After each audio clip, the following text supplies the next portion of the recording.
Assalamualaikum warahmatullahi wabarakatuh dan salam sejahtera murid-murid tahun 4. Kamu sudah bersedia dengan buku sejarah tahun 4 Sekolah Kebangsaan ya? Cikgu harap kamu sentiasa bersedia dengan buku ni sebagai rujukan kita ya. Yalah, tanpa membuang masa, kita akan pergi kepada tajuk ruang dan masa. Hari ini kita belajar dua tajuk, iaitu ruang dan masa serta sebab dan akibat dalam peristiwa sejarah ya, sebab dan akibat. Baiklah. Sebelum cikgu teruskan pelajaran kita pada hari ini, cikgu akan nyatakan objektif. Hari ini kita ada dua objektif, iaitu yang pertama, kamu dapat menjelaskan konsep ruang dan masa. Yang kedua, kamu boleh menyatakan sebab dan akibat berdasarkan peristiwa sejarah. Manakala kriteria kejayaan pula, kamu boleh menyatakan, iaitu murid boleh menyatakan peristiwa yang berlaku mengikut urutan masa dan menyatakan satu sebab dan akibat berdasarkan peristiwa sejarah ya. Sekurang-kurangnya satu sebab ya. Jadi cikgu dah nyatakan objektif dan kriteria kejayaan. Baiklah. Sebelum tu cikgu kita kena makna ruang dan masa ya. Apa makna ruang dan masa? Cikgu dah rujuk kamus dewan. Maknanya ialah jarak antara suatu waktu satu waktu tu jarak antara suatu waktu. Jadi di sini kamu kena tahu makna dia. Kena untuk mengkaji peristiwa sejarah tu kita menggunakan urutan masa ya. Sejarawan menggunakan urutan masa untuk mengkaji peristiwa sejarah yang telah berlaku. Urutan masa dikenali sebagai kronologi ya. Konsep masa ini dapat dibahagikan kepada dekad, abad dan alaf. Konsep masa juga boleh dilihat mengikut zaman, iaitu ada dua zaman ya. Zaman sebelum Masihi SM dan zaman Masihi M. Jadi kat sini ada berapa cikgu salin di sini ada konsep masa terdapat kepada 3, iaitu dekad. Dekad sama juga dengan jarak masa 10 tahun. 10 tahun. Yang kedua ialah abad. Abad ataupun kita panggil apa? Ataupun kita panggil istilah lainnya ialah kadang-kadang ada orang panggil kurun kurun. Jadi sama juga dengan satu abad, sama juga dengan 100 tahun. Sini kamu faham Kemudian akhir sekali ialah alaf. Alaf sama juga dengan 1000 tahun ya. Sama dengan 1000 tahun. Jadi di sini ada 3 konsep masa, iaitu dekad, abad dan alaf ya. Jadi di sini satu dekad sama dengan 10 tahun. 10 tahun umur siapa tu? Umur kamu kan? Kemudian abad 100 tahun. Manakala alaf 1000 tahun. Kita sekarang ni alaf 21 ya. Baiklah. Seterusnya, kamu kena faham ni apa makna dekad, abad. Ni dia punya konsep masa dia ya. Kemudian seterusnya, ruang sejarah yang luas membolehkan sejarawan menjalankan penyelidikan mengikut bidang tertentu seperti politik, ekonomi dan sosial. Ruang dan masa memudahkan kita memahami peristiwa sejarah yang telah berlaku. Oleh itu kita dapat menulis peristiwa sejarah yang lengkap dan tersusun. Sebab tu mesti ada konsep masa. Berapa dekad, berapa abad, berapa alaf. Aku masuk masa sebelum Masihi. Sebelum Masihi di sini ialah zaman sebelum kelahiran Nabi Isa. Manakala tahun Masihi bermaksud zaman selepas kelahiran Nabi Isa. Okey. Urutan masa dikenali sebagai apa? Urutan 1, 2, 3. Dikenali sebagai kronologi. Okey. Kronologi ni peristiwa yang berlaku mengikut urutan masa ada 3. Dekad, abad dan alam. Itu saja untuk kita cikgu nak terangkan konsep masa untuk ruang dan masa.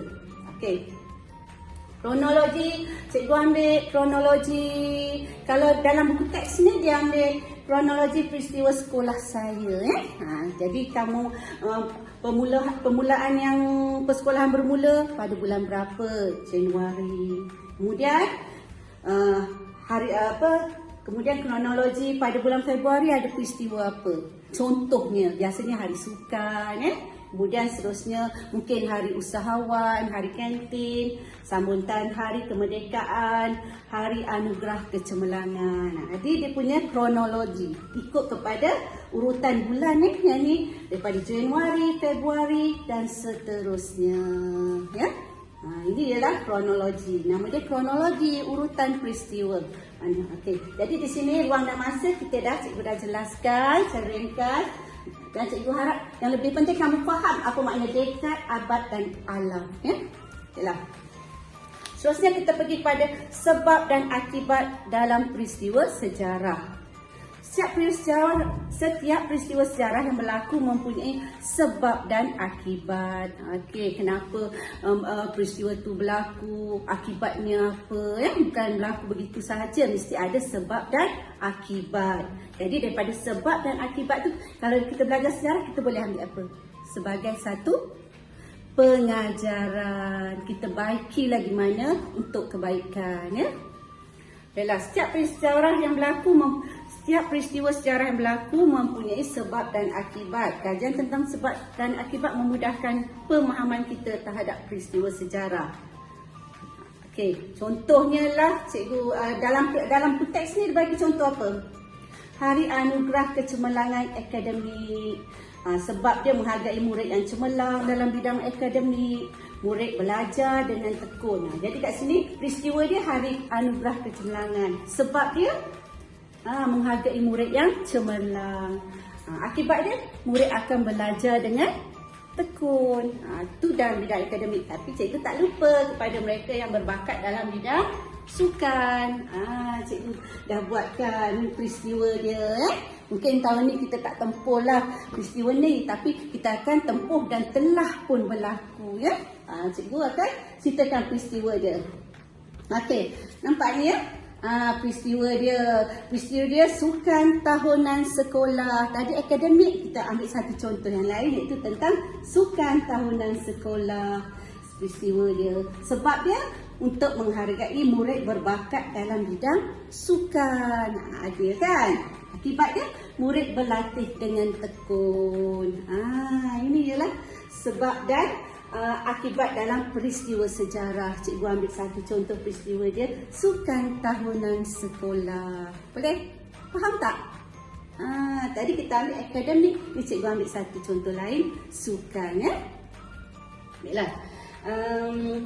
Hari Anugerah Kecemerlangan Akademik. Jadi kalau kamu rajin mengulang kaji, kamu dapatlah akibat dia akan jadi murid yang cemerlang. Itu kalau dalam bidang pelajaran. Baiklah, peristiwa mendapatkan kemerdekaan bagi negara kita juga mempunyai sebab dan akibat. Tanah air kita dijajah oleh pihak British. Tahu tanah air kita dijajah oleh pihak British.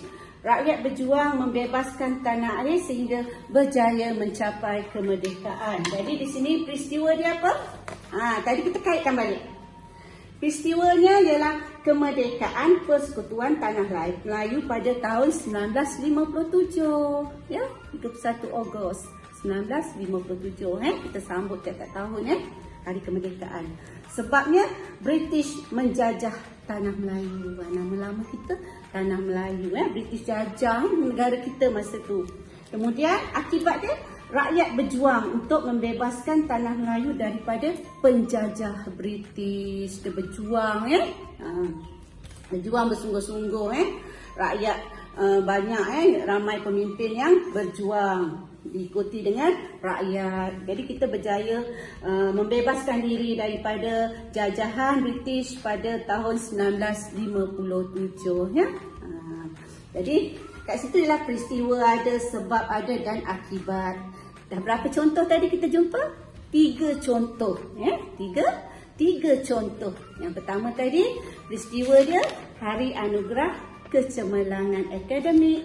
Yang kedua Sukan Tahunan Sekolah. Dan yang ni Kemerdekaan Persekutuan Tanah Melayu. Itu dalam bidang ni ya. Jadi kita sekurang-kurangnya kamu fahamlah peristiwa sebab akibat Baiklah.